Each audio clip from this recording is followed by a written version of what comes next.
people matter, right? But when you're building a process, you in a lot of ways, you don't look at the people. You look to how do I create a workflow here that's very simple for most anybody to succeed. You don't necessarily customize that role around a person. So here we are, we're focused on the people and we want them to do well.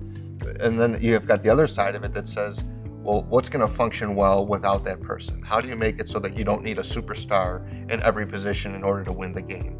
And so we look at the processes in terms of just logic, right? What's the logical workflow to go through? But rather than starting at the starting point where everybody does, we get to the end and we say, okay, well, what would success look like here? And so success would look like this, and that. Okay, well then that's what's guiding us on how to get where we need to be. So then we build a process that accomplishes each of those items. And then after that, we get to the spot of saying, okay, well, now how do we make this work for people?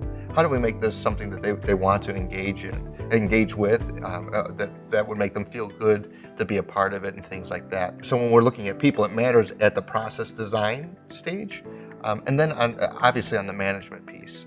So I brought up the process design because a lot of times they're ignored there, but we take that into consideration. And then on the back end, how do you manage them? The way that I share it with the team is, if someone had a great day at work, you want them going home knowing that they had a great day at work, right? They go home, they say, hey, come on, let's go. I want to take the kids out for ice cream, because they want to celebrate with their loved ones that they had something really positive happen. What we don't want to have happen is someone go home thinking they had a great day at work when they didn't.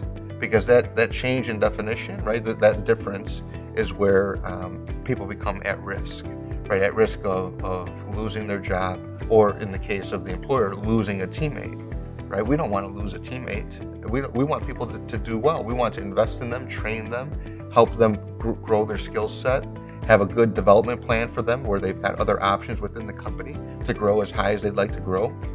That's what we'd like to do. The idea is saying, how do we make sure that we're putting ourselves in a position to retain them and help them do well?